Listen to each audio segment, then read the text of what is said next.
Syria's armed forces say they've taken control of the towns of Deir Hafer and Maskana in Aleppo province. That's after the Kurdish-led Syrian Democratic Forces pulled out of their strongholds there. The military entered the area early on Saturday morning and says it's securing it and clearing it of mines now. The army said it would not target SDF troops as they pulled out. OK, let's take a look at the map now. It's all happening in the Aleppo province up north. The army is now moving further southeast, taking villages and towns around the two SDF strongholds. Now, under the latest agreement, the SDF is pulling out of the area to reposition east of the Euphrates River. Thousands of Syrians have left Deir Hafer over the past few days. Fighting has killed dozens of people. At least 150,000 people have been forced to leave their homes. On Thursday, the Syrian president signed a decree that he says aims to protect Kurdish rights. Ahmed al-Shara says Syria is one homeland that embraces all its citizens and that the proclamation recognizes Kurdish cultural and linguistic identity. Now, in a moment, we'll speak to Ayman Ohana. He's in Damascus. First, let's go to Zain Bazravi, who's now on the outskirts of Deir Hafer. Zain, so we now have another major SDF stronghold in the control of the Syrian army. Talk us through how significant a move this is and what are the next steps for the army? Well, it's significant because the momentum is certainly on the side of the military, of Damascus, of the Syrian armed forces. This is the second SDF stronghold in 2 weeks to fall back into government control.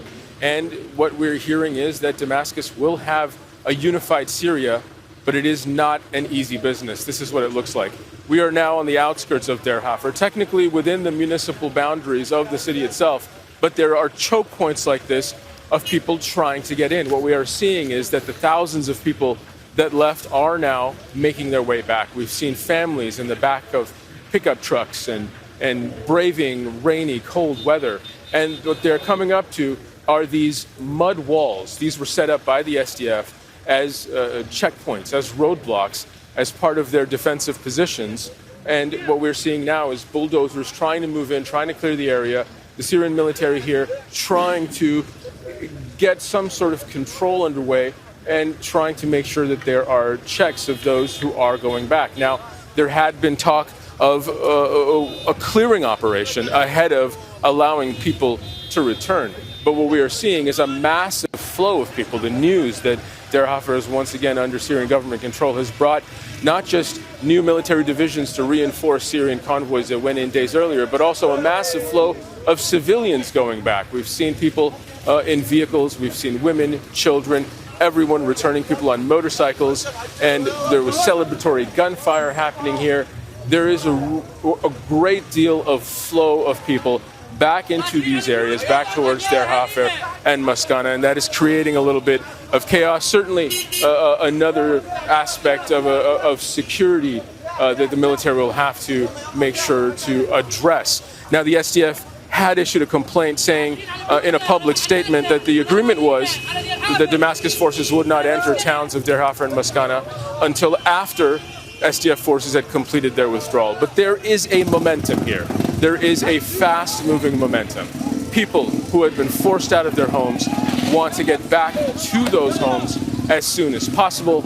And it does seem that it is far be it for the security here, for the Syrian military, to stop those people from returning as quickly as possible. OK, Zain, bear with me. I want to bring in Ayman Ohana, who's in Damascus for us. Ayman, so all this happening, of course, at the same time as President Shara signed a decree to protect Kurdish rights. Tell us a bit more about the timing and what that decree involves exactly.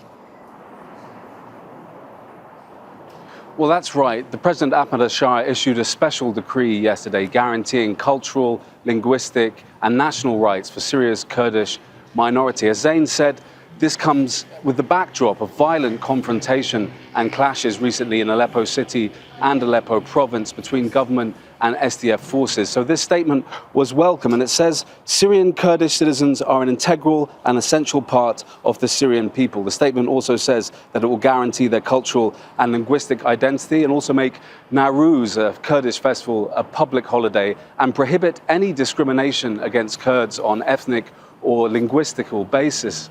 Now, Kurds have been suffering decades of oppression and minority rights being violated. There's a 1962 law that stripped many Kurds of their rights and their rights to citizenship. Now, Kurds in Syria make up about 10% of the population, but the Kurdish-led Syrian Democratic Forces control more than a quarter of the country. And this is the main issue of contention between the two. Damascus wants authority over these Kurdish areas, which the Kurdish-led forces want more autonomy. This also controls the country. The Kurds also control the country's oil and wheat reserves, which Damascus too would like control over. So the big issue of the divide between the two is great, but we've spoken to Syrians here, including Kurds, who are hoping for a peaceful solution. And many Kurds also want this to end with immediate cessation of violence and a peaceful diplomatic way of making the SDF integrate into state government institutions, which is the big cause of the fighting we've seen in Syria between the SDF and the government these last few weeks. Yeah, Ayman, on that point, this decree is the first formal recognition of Kurdish rights in Syria since 1946, since independence. So tell us a bit more about the reception by Syrians to the details of this decree, particularly the Kurds.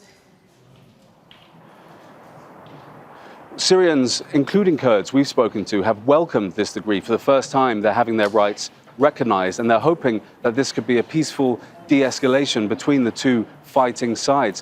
What's interesting and telling about the decree, however, was the timing it was made. It was made, and then minutes later, the government launched an offensive, a swift, big offensive against SDF positions. So it could be the Syrian government presenting a carrot and a stick, a diplomatic option and also a military option if the Kurds fail to integrate. Now, the SDF also recently said in a statement that they want foreign powers immediately to de-escalate the violence and mediate. Now, the biggest broker between the two sides will be the United States. The United States has enjoyed very close relations with the SDF for more than a decade. They've fought together against ISIL. The Americans have armed the SDF. They've fought alongside them, and the Americans still have SDF troops in American troops, 900 American troops in SDF territory. But interestingly enough, Washington has also deepened its ties to Damascus. Over a year ago, President Ahmed al-Shara was designated a terrorist by the United States. But last November, however, he was in the White House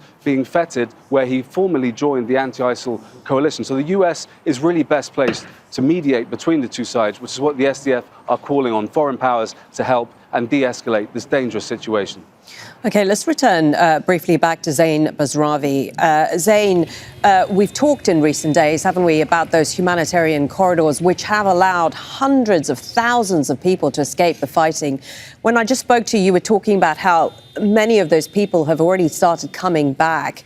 Are they coming back a little too soon? You talked about the army still looking for ordnance and the SDF not quite happy with people returning so soon. What is this going to cause some tension? I mean, that is an excellent question at the exact right time. It is still a very tense and dangerous time. Just in the last few minutes, we've heard a broadcast on Syrian state TV saying that 2 Syrian soldiers were killed in Maskana by SDF fighters. That is the report that we are just hearing. And we are seeing more troops moving in to Deir Hafer, to Maskana, busloads of soldiers heading in.